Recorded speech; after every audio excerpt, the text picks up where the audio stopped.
Тэгээд цаашдаа намайг ингээ жилдээ 4 удирдлагын хувьд нэг удаа бариулж ирсэн. Тэр номероо 3 жил явсан. За одоо тэрнээс 10 хэдэн жил би тэр айхтар бичнэ цаалтаа. Тэр Хүрлбаатарын чи үнэхээр чаддсан юм байл. Үн танд би баярлж явдаг шүү. Надад амьдрал арил гэж хэлэх гэсэн юм аа. За баярлалаа танд. Хүрлбаатарын цаашдаа сайн сайхан бүхний хүсэн өрөөё. Олон хүнийг итгэж байгаад би баярлж явдаг. За баярлалаа танд. Танай нэвтрүүлэгт баярлалаа. За. За тэгэхээр үзэгч та үзэл бодлыг бид үргэлжлүүлэх хүрэх болно. 2 дахь студид эргээ албагт. Одоо зогсох одоо тий чи юм чадахгүй байна гэсэн хүмүүс цөөхөө. Ахын бол би ихтэй юм. Түрүүний ярианд байтал эргээд орох уу? Хоёр ихтэй болох одоо та ер нь хоёр ихнэртэй болно гэж ярьснаас хойш яг үүндээ таны гэр бүлийн амьдрал гэж байхгүй одоо та хувийн амьдралын хувьд хувийн аж аргалын үед ер нь байхгүй болчихсон юм шүү. Ихнэртэй таныг бас уучлаарай орхиод явсан гэж ярьсан. За би бол ерөөс юм нуу чахыг бол би бүсдэггүй. За би өглөө 8 20 гээд босдог. Өглөө нэг хөнхөө усанд орчдөг. Тэгээд нэг 9 гээд ажил дээр ирдэг. Орой 5 цагт ажилласаа гараад явдаг. Тэгээд манайх клиник сувилттай. Тийшээ очиж хүн үзнэ. Тэгээд 9 цаг хүртэл үндсэн талмад бол завгүй явдаг. Тэгээд оройд нэг ажил тараад нэг ганц 2 хүнээр үзлэг байвал орно. Би гэрээр бас нэг хүн дүнтэй явж яадаг. Тэрнгээр орно. Ердөө ингээд орой 10 цагт би гэртээ ордог. Шин 6 дахь жил болдог. Энэ байдлаас болж одоо тэгээ хоёрдоот би үзэл бодлоо илэрхийлсэн байхгүй. Наад шиг юм зоригтой ирэх хүн байна уу? Монголд байна уу? Байхгүй шүү дээ.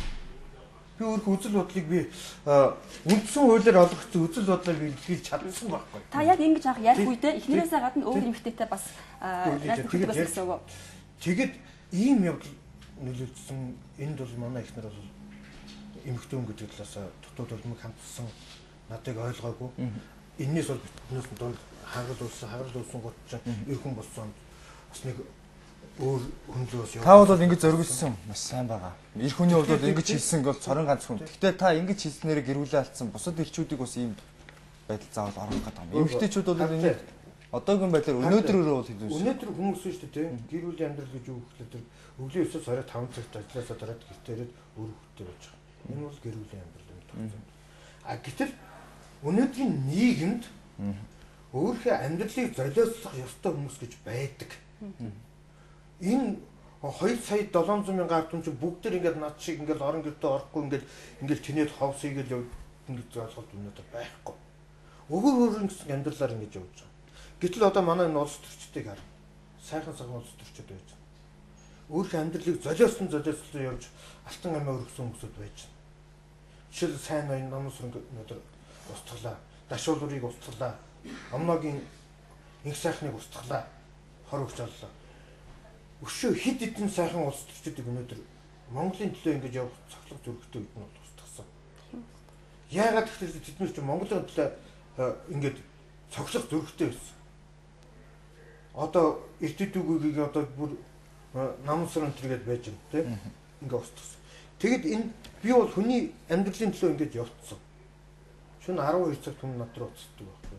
Тийм ч болохоор миний найз одоо гэмтэл дээр хүрээд ирсэн хүрээд ирж эмчнэртэй нууцаад өгсөн үгтэй гэх. Би шөнө 12 цагт босоод явдаг. Миний уцс ерөөсөө хэр баргийн хаагдахгүй тийм цэнгэн дуусаад хаагддаг учраас ерөөсөө хаагдахгүй. Шөнө 2 цагийн үед эмэгтэй хүн уцтаад өглөө эмчээ эмнэлэг дээр хүрээд ирж өглөө гээд миний найз уцтуул яах вэ? Би явж таараа штэ. Тэгэхэд хажууд сууж байсан хүүхэн яад юм? Авгаа. Чи ямар юмтайгаа банцлах гэж явж байгаа гэхлээр чи хүний амны төлөө явж байгаа юм чи ууралдаг юм байна шүү дээ.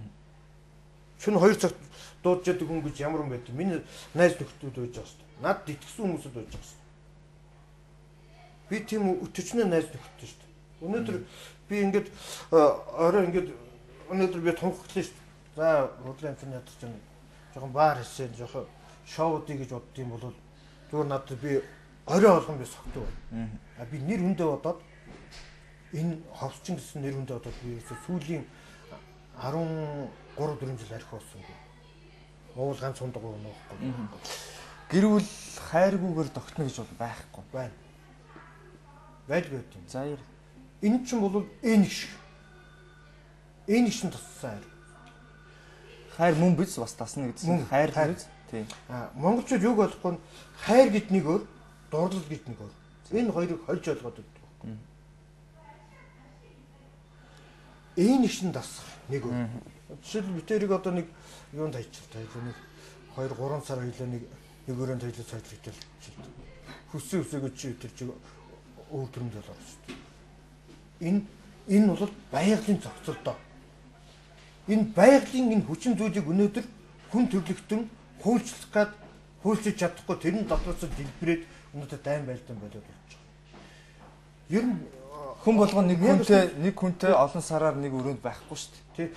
1900 оноос хойш өмнөх бүх дайнууд дандаа сайхан хүүхний төлөө болчихсон дайн шүү дээ. Газар нутгийн төлөө дайн байсан шүү дээ.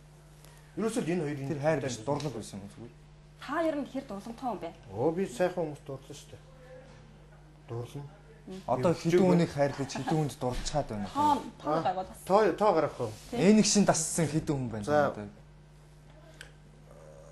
Яг дурлалын хувьд бол нэг л байна. Дурлцаал явж байгаа. Дурлах гоё шүү дээ. Ер нь дурлал гэдэг их гоё юм шүү дээ. Одоо орчин залуучуудын талаар хайрлах энийг шин тасахын хувьд бол хайрлахын хувьд бол би алхан сайхан хүмүүсийг бүгдийг хайрладаг. Нэг сайхан охин над дээр имчилгээ хийх гээд орж ирсэн. Би тэнцэж нөгөө өөрөө мөн чанараас хүн Хөрлөбаатар гэсэн мөн чанар маань тэр охиныг татчихсан гахаж зөвшөөрөхгүй байдаг. Хараад олчхаар айгүй гоё. Ийм гоё охиныг ямар азтай хүн хайрладаг болоо гэсэн чинь хөсцөөний 60 гарцсан Францыг дагуулад ороод байгаа манай нөхөр үзүүлээд. Би халахын сайхан охинуудыг хайрладаг. Би энэ хүмүүсүүдийг хайрладаг. Дурлал бол ганц. Одоохондоо би сайхан дурлалчаад байна. Гоё шүү дээ. Гоё шүү дээ. Энэ нэг шин тасна гэсэн шүү дээ. Түрүүний одоо дурлал нэг байгаа гэж чинь одоо өөр. Энэ шин тасах бол өөр. Тийм, тасцсан хэдэн хүн байна танд. Сайхан тасцсан, дурлалцсан биш. Хайрлаа биш. Зүгээр энэ шээ тасцсан байна. Одоо бол ер нь бол энэ шин яг тассан гэдэг утгаар бол байхгүй нөө. Ерөөсөө амьдралдаа нэг шудаад энэ шин тасаагүй гэсэн. За тэгэхээр таны одоо бас яг хүлээж яг эр хүн гэдэг утгаараа та нар ганцхан эхнэрийн царай харсан гэд надад яриа бодоод байгаа юм шүү дээ. Би ч бас эр хүн шүү дээ. Би одоо ч гэсэн 50 шахаагаар нь би өөрөө талент байна гэж боддог шүү дээ.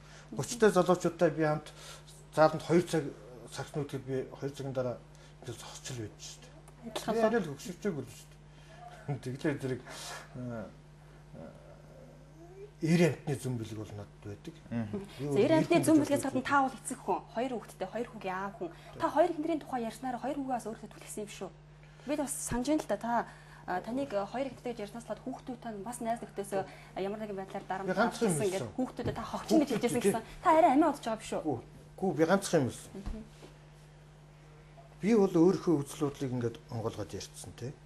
Өнөөдрийн нийгэм маань тийм байгаа. Нийгэм тийм байж байгаа. 65-та тэр Франц тэр хүүхнийг аваа сууж ирсэн дээр 47-та Хөрлөбаатар аваа сууж ирсэн дээр хоёр өөр байж байгаа байхгүй утгах юм тийм ээ. Тэгэхээр тэр сайхан Монгол генийг өнөөдөр би алдчихж байгаа байхгүй юу? Энэ бодлоо би илэрхийлсэн. Гэтэл манай хүүхдийн найз нөхдөдөнд тэгж ярьсан байна лээ. Тэгүн гот нь бэлсэн. Эцгийг өмөрч чадахгүй бол хогчно гэсэн. Хүний боол болоод явж гэсэн. Эцгийг өмөрөө зоддод хүний нармаг нээж чадахгүй бол хогчно гэж хэлсэн. Миний тэр хэлснээс хойш тэгээд манай хүүхд тэр чинь манай сэтгүүлч ярина. Хөө ачаасаа асуудал юм биш үү хүүхдүүдэд бол. Хүүхдүүдийг бодоод гоо найзууд юу ярьсан байгаа таахгүй юу? Ахид хэлэх чаддаг. Хувийн хичээсэн гэдэг асуудал өнөөдөр байдаг. Хэрвээ хувийн хичээсэн бол Хөрлөбаатар их нэртэйгаа 2 сайхан нууц амрагтайгаа сайхан амьдарч явах хэрэгтэй. Тэгвэл та энэ хуулийг анх хийж явахдаа 2 нууц амрагтай байсан гэсэн үг үү? Гүү. Байсан ч гэж ойлгож байна. Юу ч ойлгож байна. 3 ч гэж ойлгож байна одоо. Гэтэл нууц амраг гэдэг шиг хамгийн дэмий юм байх. Тэр юм шиг хэрэггүй юм байна. Бүхтэн ил гэсэн үг. За тэгэхээр таны бас хоёрдугаар төсөл би сүүлчийн одоо 1 минут одоо үлдчихэж байгаа гэж би найдаж байна. Өнөөдөр хүний эрхийн байгууллагууд гэж олон юм яриад хуцаад байна шүү дээ. Та нар битүү хуцалдаа та нар хүний эрхийн байгууллага гэж. Хүүхдийн эрх гэж битүү хуцаад байгаа ч та нар.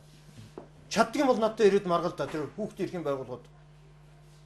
Яг өөртөө хэлэх болох зэрэг өнөөдөр гудамжинд суугчлаар хүрлэмжтэй таны зөв хүчээ телевизээр гаргах зэрэг хүүхдийн эрх яриад хуцаад байдгүй. Тэр хүүхд чи эцэг гэж юм байдаг юм байгаа үстэй. Тэр эцэг чинь эцгээс хөрөнгө авах хэрэгтэй байгаа үстэй. Иесусээс ороод ирсэн юм уу? Тэр буддагаас орж ирсэн хүүхд байдаг юм уу? Хуцаж байгаа шүү. Та нар тэгж битээ хуцсан мэд үү? Хүүхдийн ирэх гэж ярьж байгаа бол тэр хүүхдийн эцэг нь олж өгчөөд эцгээс нь хөрөнгөний авч өгөө сууж байгаа. Энэ бол хүүхд. За тэгэхээр таны бас ажлын талаар асуултыг надаас асуусан талаар. За яг одоо асууя. Тэгэхээр хүний эрхийн талаар асууя. Хүний хуур нэгдэг бол хүний эрхийг зөрчиж байгаа асуудал. Мөн үү? Хүүхдийн хуур нэгдэл хүүхдийн эрхийг зөрчиж байгаа асуудал. За уучлаарай би асуучих. Энэ маань танаас асуудыг төтөрлөг уучлаарай. Тэгэхээр нэг би зүүнбүлгийн тулаангийн нэвтрүүлгийг та шүүж явуулж ирсэн. Яриаганы сэдвийг жоохон өөрчлөх гэдэг юм л да. Зүүнбүлгийн тулаангийн нэвтрүүлгийг та явуулж ирсэн. Би тод санаж байна. Шилдэг 8-д орсон 2 эмэгтэйгээр шилдэг 8-ын шалгарсан хүмүүсээр утасны пин код таалгаж ирсэн. Тэгсэн чинь 2 эмэгтэй утасны пин кодыг таачаад за та зөв байна гэсэн. Пөөх нэрээ үнэн үү гэдэг хүчээр баярлж ирсэн. Энэ үнэхээр зүүнбүлгээрээ таасан уу эсвэл өөрөө бүр таамаглаж байгаад нэг таамаг нь биелчихв. Тэгээ энийг бол шилдэг 8 шалгаруулж байна гэдэг бол ер нь юу гэж ойлгох вэ тийм ээ? Ер нь бол шилдэг 8 шилдэг 5 дотор ер нь жоохон хэцүү хүмүүсүүд манай зүүнбүлгчд тийм байдгийг. Би яг судраг шүүсэн. Тэгтээ аль болохыг би дэмжиж шүүсэн. Сүүлд нь үлдсэн нэг 5 хүн үлдэж байна даа тий. Тэдэнд би айгүй хатуу ханд шүүсэн. Хатуу хандсан. Сүүлчийн 5. Сүүлчийн 5-д багцсан хүмүүсүүд бол айгүй сайн хүмүүсүүд байсан. 2 дугаарт хүн амьдралдаа дандаа худлаа ярьж явдаг. 70% нь худлаа ярьж явдаг. Ойлгоо. Хүн төрлөختөнд тэр хоёроо худалж 70% нь хүн амьдралдаа худлаа ярьж. Энэ нэвтрүүлгийн 70% нь бас худлаа гэсэн үг. Өнөөдөр миний ярьсануд бол 90% нь үнэн. Харин тэгтээ биш хүн төрлөختөнд та нар одоо ярихдаа 70% нь худлаа ярьж. За. Худлааг үл биш үү те? Одоо гэрийнхээ өвдөн дээр ирээд орж ирж байна гэж нөхөрлөгөө ихнэлгөө уцдаг байхгүй юу? Тэгсээр энэ чинь та нар ингээд юу яагаад тоглоо сууж шít. Гэтэл нэг найзтайгаа өнөөдөр чи 10 жил төгссөн байгаа чи 10 жил төгссөн 10 жилийнхаа найз зөвхөнтэй 10 жилийнхаа бандтай таарал дунгуулж хажуудлыг кафенд ороод суугаад нөхөрсөн залхаж яаж өсөн ажил дээр байна гэл дандаа худлаа яддаг байхгүй хүн төлөвтөн худлаа яддаг. Ойлгоо. Харин хөлөгмөр жараагүй. Харин миний тэр Антон физиологийг ярьсан энэ асуудал бол шинэ тухаанаар батлагдсан би үний юм ярьсан. За. За тэгэхээр үзэгчтэй та бүхний өмнө манай шууд телевизийн Гамбир ток шоу шууд явж өрнөлөө. Тэгэхээр манай өнөөдрийн Гамбир ток шоунд урилгаар сэтгвшгүй эмнэлгийн эмч Ховсчин Хөрлөбаатар оролцлоо танд манай төрөлд урилгад. Ингээд цаавар баярлалаа. Таны ажилд амжилт хүсье. Одоо шууд явж байгаа би ганц 2 минут надад өгөх үү. За би